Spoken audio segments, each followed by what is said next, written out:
প্রিয় শিক্ষার্থীবৃন্দ, তোমরা জানো ব্যবসার মূল উদ্দেশ্য মুনাফা অর্জন করা। এই মুনাফা অর্জন করতে গেলে ব্যবসা অবশ্যই মূলধন বিনিয়োগ করতে হয়।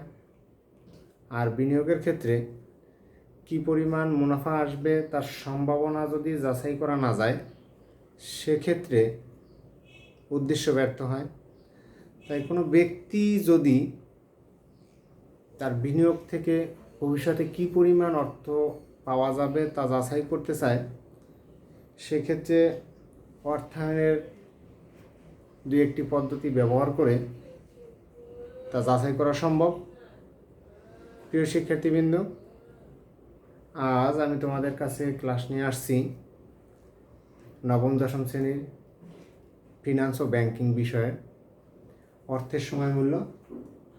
এই অর্থের সময় মূল্য অধ্যায়ে কোনো ব্যক্তি ব্যাংক বা কোনো আর্থিক প্রতিষ্ঠানে অর্থ বিনিয়োগ করতে চাইলে ভবিষ্যতে নির্দিষ্ট সময় পরে কী পরিমাণ মুনাফা আসবে তা যাচাই করার জন্য ভবিষ্যৎ মূল্য প্রক্রিয়া বা চক্রবৃদ্ধিকরণ প্রক্রিয়া ব্যবহার করতে পারে।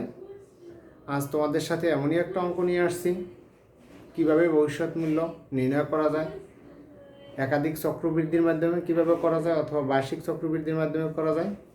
চলো শিক্ষার্থীবৃন্দ, আজ তোমাদের সাথে আমরা আলোচনা করব। আমি দেখো, প্রথমে প্রশ্নটা কী লেখা আছে।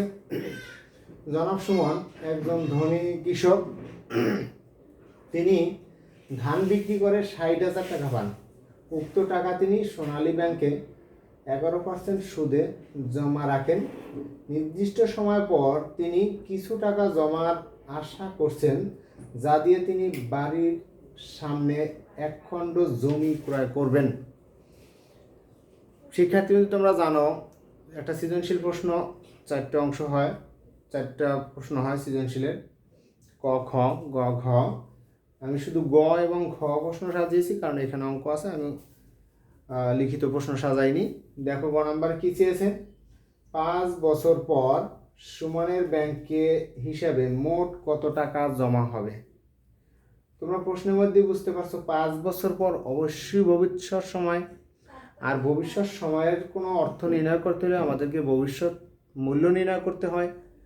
প্রিয় শিক্ষার্থীবৃন্দু, এখানে একটা জিনিস মনোযোগ দাও।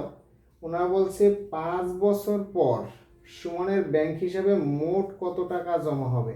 তো আমাদের ভবিষ্যৎ মূল্য নির্ণয় করার জন্য যে সূত্রটা আছে, এফবি সমান পিবি ইন্টু এক যোগ আই পাওয়ার এন। এক্ষেত্রে আমার কয়টা উপাদান দরকার দেখো, 1, 2, 3টে উপাদান। আমাদের অঙ্কে আছে কিনা তা দেখে নেই। জনাব সুমন একজন ধনী কৃষক। তিনি ধান বিক্রি করে কত টাকা পান?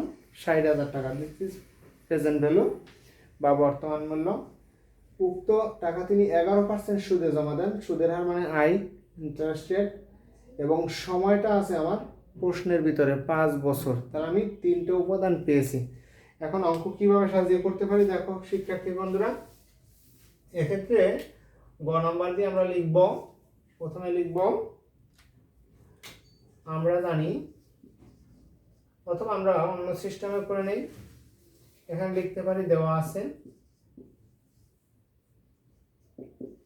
আছে বর্তমান মূল্য পিভি, সুদের হার আই সমান 11% বা 0.11। এটা আছে 60,000 টাকা। সময় এন সমান 5 বছর। এবার আমরা সূত্রে প্রয়োগ করব। আমরা জানি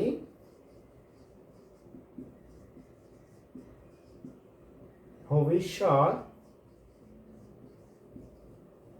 মূল্য এফভি সমান পিভি ইন্টু এক যোগ আই পাওয়ার এন।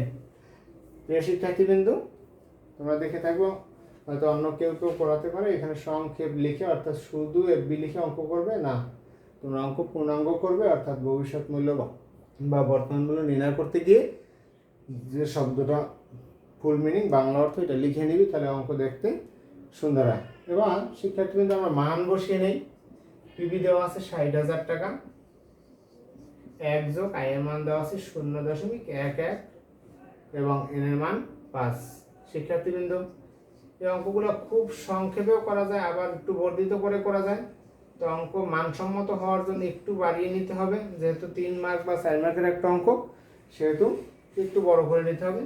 এই পর্যায়ে এসে আমরা এই মানের কাজ করবো। তোমরা জানো সাইন্টিফিক ক্যালকুলেটর দরকার, কারণ এখানে পাওয়ারের কাজ আছে বা একাধিক চক্রবৃদ্ধি করণের ক্ষেত্রে সাইন্টিফিক ক্যালকুলেটর দরকার। তো আমরা নির্ণয় করে দেখি।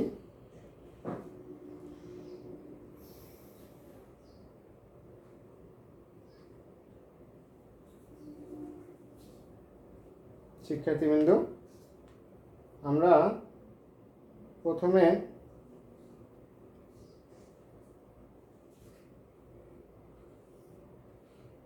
দেখে নেব এটার কাজ করব। 1.11 পাওয়ার 5 কিভাবে করতে হয়। 1.11 পাওয়ার 5 এটার মান হলো এরকম, গুণ দিয়ে 1.11 পাওয়ার 5 এরকম হয়েছে 1.6850৫। কিন্তু 5-এর পরে আছে 8। আমি যদি 5 ঘর রাখতে চাই তাহলে আমার 5 পর্যন্ত শেষ হয়ে যাবে। বর্ধিত মানের নিয়ম অনুযায়ী আমাদের যে ঘরটা ছেড়ে দেব সেখান থেকে পূর্ববর্তী ঘর 1 বাড়িয়ে নেব। সুতরাং আমি 5-এর জায়গায় 6 নিয়ে নেব। এবার আমরা গুণ করব। তো 60,000 গুণন 1.685006। আমাদের ভবিষ্যৎ মূল্য কি দাঁড়ালো 10103.6। আমি 4 নিলাম, নিয়ে এখানে প্রায় লিখব, টাকা লিখে ব্র্যাকেটে প্রায়। এখন প্রিয় শিক্ষার্থীবৃন্দ একটা 3 মার্কের অঙ্ক কত সহজে হয়ে যায়, 3 থেকে 4 মিনিটের মধ্যে হয়ে যাওয়ার কথা। আমরা পরবর্তী প্রশ্নটা দেখে নেই। শিক্ষার্থীবৃন্দ তোমাদের বুঝতে সমস্যা হয় কিনা দেখো, কত সহজ করে সাজিয়েছি। আমি যেভাবে অঙ্কটা উপস্থাপন করেছি তোমরা এইভাবেই করার চেষ্টা করবে। এরপরের অঙ্কটা দেখো, লেখছে 3 মাস অন্তর চক্রবৃদ্ধি হলে 5 বছর পর তিনি কত টাকা পাবেন।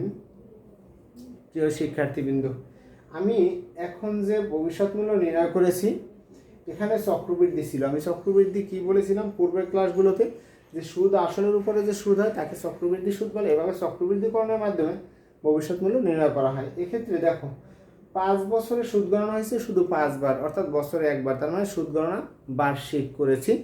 এখানে আছে 3 মাস অন্তর চক্রবৃদ্ধি সুদ। 3 মাস, দেখো 1 বছর সমান কত মাস, নিশ্চয়ই তোমরা জানো 1 বছর সমান 12 মাস। এখন 3 যোগ 3 যোগ 3 যোগ 3, 3 4 কত 12। তাহলে প্রত্যেক বছর 1 2 3 4 বার করে সুদ গণনা করবো, অর্থাৎ প্রত্যেক 3 মাস অন্তর করলে এক্ষেত্রে মোট হবে 5 বছরে 20 বার। কয়বার 20 বার। প্রিয় শিক্ষার্থীবৃন্দ 1 বছরে 4 বার সুদ গণনা করলে 5 বছরে 20 বার হবে, কিন্তু 4 বার সুদ গণনা করতে যদি 11% করে ধরা হয় তাহলে কত হবে 4 11 44%। কিন্তু এটা কি সম্ভব? আসলে সম্ভব না।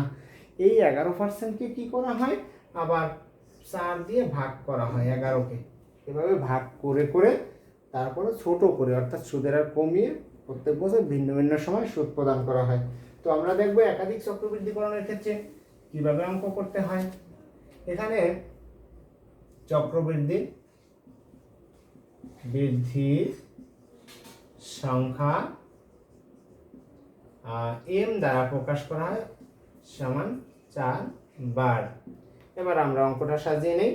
আমরা ঘ নম্বর প্রশ্ন, এটা আমরা জানি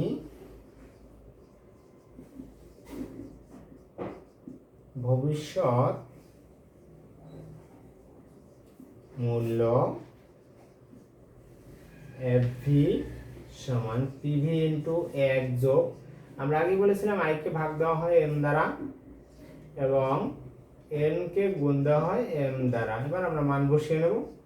60,000 টাকা পরে 1 যোগ আয়ের মান 0.11, এম এর মান 4, ক্যালকুলেট কমপ্লিট। এন হলো 5 বছর গুণন প্রতি বছর 4 বার সুদ গণনা করে 4 × 5 = 20 বার। 60,000 1 যোগ এটাকে ভাগ করে দেখাবো, দেখানোর পরে আমরা লিখবো 4 × 5 = 20 পাওয়ারে 20।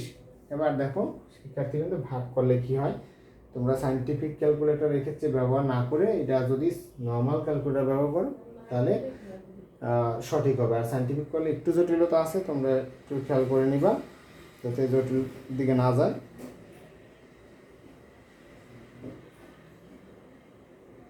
শিক্ষার্থীবৃন্দ, আমরা প্রথমে কাজ করব 0.11 ভাগ 4। এখানে এরকম হয় 0.2 সরি 0.027 এবং 5 এভাবে হয় 0.0275।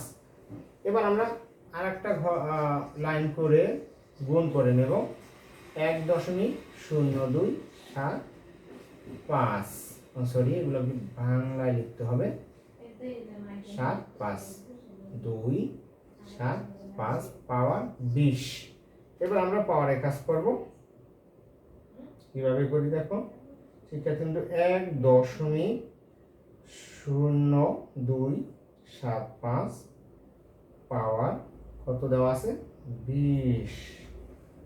তো এখানে এরকম হলো 60,000 গুণন 1.720443 হয়েছিল। 4 এর পরে 2, তারপরে ছিল 8, সুতরাং আমরা বর্ধিত মানের জন্য 2 কে 3 বানিয়ে নিয়েছি। এবার গুণ করে দেখব কত হয়।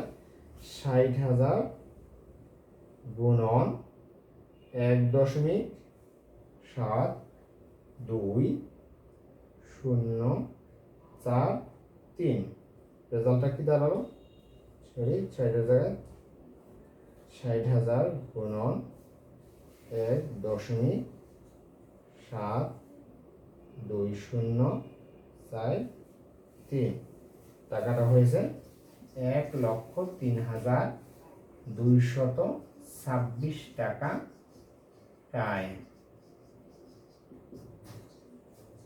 প্রিয় শিক্ষার্থীবৃন্দ, তোমরা নিশ্চয়ই বুঝতে পারছো কিভাবে অঙ্ক করতে হয়। একাধিক চক্রবৃদ্ধির ক্ষেত্রে এভাবে সাজিয়ে অঙ্ক করতে হয়। প্রিয় শিক্ষার্থীবৃন্দ, তোমাদের সাথে আমি এরপরে নিয়ে আসব এই অধ্যায়ের অবশিষ্ট কাজ, যেমন প্রকৃত সুদের হার অথবা সুযোগ ব্যয় কি, এইসব প্রশ্নগুলো নিয়ে আসবো। তোমরা নিয়মিত আমার ক্লাসটা দেখবে মাধবদী এসপি ইনস্টিটিউশনে এমএসপিআই অফিসিয়াল ওয়েব পেজে, অথবা আমার একটা ইউটিউব চ্যানেল রয়েছে অ্যাকাউন্টিং পয়েন্ট এমএসপিআই। তোমরা একটু দয়া করে চ্যানেলটা সাবস্ক্রাইব করবে, লাইক দিবে, কমেন্ট করবে। আর পরবর্তী ক্লাসগুলোতে যখন আমি হিসাব বিজ্ঞান ক্লাস নিয়ে আসবো, ওখানে কুইজমূলক প্রশ্ন থাকবে, তোমরা তার উত্তর দিবে কমেন্টের মাধ্যমে এবং শেয়ার করে বন্ধুদের জানিয়ে দেবে, যেন সমস্ত বন্ধুরা ক্লাসগুলো পেয়ে উপকৃত হয়। আর এই করোনাকালীন সময় অর্থাৎ মহামারীর সময় তোমরা সবাই নিরাপদে থাকবে, ভালো থাকবে। আজ এ পর্যন্ত নয়, ধন্যবাদ সবাইকে।